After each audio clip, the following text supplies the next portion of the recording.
안녕하십니까. 이어서 원주권 뉴스입니다. 모바일 강원 상품권이 2달간의 시범 기간을 마치고 오늘 본격적으로 발행됩니다.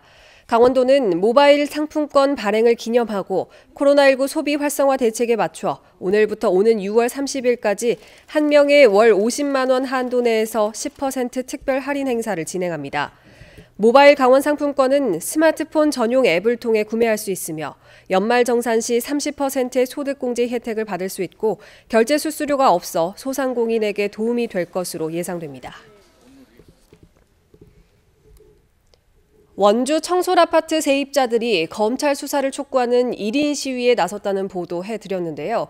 세입자들이 이렇게 검찰 수사에 목을 매는 이유가 있습니다. 횡령이 입증돼야 대표 자산까지 압류해 보증금을 돌려받을 수 있기 때문입니다. 김진아 기자입니다. 길게는 1년이 넘도록 임대 보증금을 돌려받지 못한 청솔아파트 세입자들은 채권자 파산을 준비 중입니다. 보증금 반환 소송에서 승소해도 법인 자산이 없고 경매에 넘겨도 자신의 전세금이 시세보다 높아 돌려받을 돈이 없는 겁니다.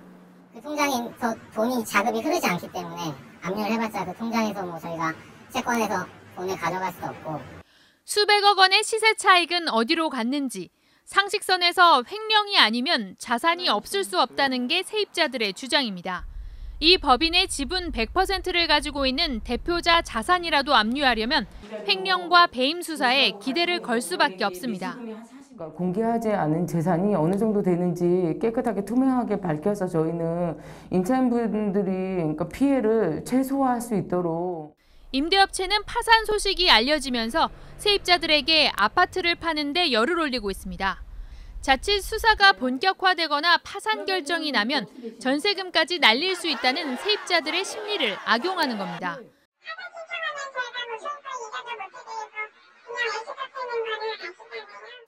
하지만 여전히 매매가는 시세보다 1,000만 원 이상 비싸고 연말에 일정 금액을 돌려주겠다며 융자까지 세입자에게 떠넘기고 있습니다. 융자가 2천만 원 있는데 1,200만 원은 우리가 낸 돈으로 처리하고 남은 800만 원은 12월 31일까지 갚아줄 테니까 소유권하고 융자하고 같이 넘어가니까 그렇게 처리하자고. 여기에 매입 조건으로 기존에 제기한 민형사 소송을 취하하고 향후에도 소송을 제기하지 않겠다는 확약서를 받고 있습니다. 검찰이 고발장을 접수하고 7개월을 흘려보낸 사이 임대업자는 세입자들의 불안한 심리를 이용해 아파트를 시세보다 비싸게 처분하고 있습니다. MBC 뉴스 김진아입니다. 주택도시보증공사가 원주 등 도내 5개 시군을 3월 말 기준 미분양 관리지역으로 선정하면서 원주는 2018년 4월 이후 48개월 동안 미분양 관리지역으로 관리받게 됐습니다. 3월 말 기준 원주 지역 미분양 아파트는 344세대로 도내에서는 동해와 고성 다음으로 가장 많았습니다. 하지만 원주 지역 미분양 아파트는 지난해 4월 3,350세대에서 1년 만에 10분의 1 수준으로 줄었고 미분양 관리지역 선정 이유도 단순히 모니터링만 필요한 상황이어서 부동산 경기 회복 전망이 나오고 있습니다. 대면 개학이 장기간 미뤄지고 있는 가운데 이색적인 온라인 수업 콘텐츠가 제작돼 눈길을 끌고 있습니다. 영월 주천고등학교는 뮤지컬 배우 카이가 참여한 가곡 가창 수업 콘텐츠를 제작하고 이를 학생들에게 제공할 예정입니다. 또 문화산업 진출을 꿈꾸는 학생들을 위한 진로 상담 콘텐츠도 함께 제작합니다. 강원대와 강릉 원주대, 춘천교대에 이어 연세대학교 미래캠퍼스가 1학기 전체를 온라인 강의로 진행하기로 했습니다. 연세대는 5월 12일까지 계획돼 있던 온라인 강의 일정을 1학기 강의가 종료되는 6월 27일까지로 연장하기로 결정했습니다. 다만 실험과 실습, 실기 수업과 대학원 20인 이하 소형 강의에 한해 학생이 모두 동의할 경우 대면 강의를 제한적으로 실시한다고 밝혔습니다.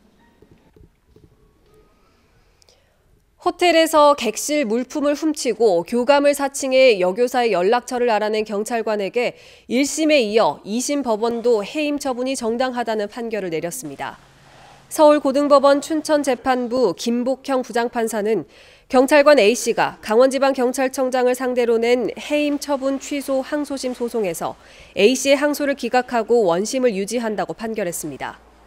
법원은 A씨가 절도뿐만 아니라 관명 사칭 행위도 함께 저질러 절도 행위만을 저지른 다른 징계 사례와 동일하게 볼 수 없는 만큼 해임 처분이 정당하다고 판시했습니다. 원주 동화마을 수목원이 추진 11년 만에 이번 달 공식 개장합니다. 원주시 문마급 명봉산 일대 146헥타르 규모로 조성된 동화마을 수목원은 온실과 전시원, 잔디광장, 약용식물원, 옥상정원 등을 갖추고 있습니다. 자작나무길과 진달래길, 무장의 숲길 등 산책 코스가 조성됐고 숲 코디네이터를 상시 배치해 방문객을 대상으로 자연 생태 체험 교육도 진행할 예정입니다. 뉴스를 마칩니다. 고맙습니다.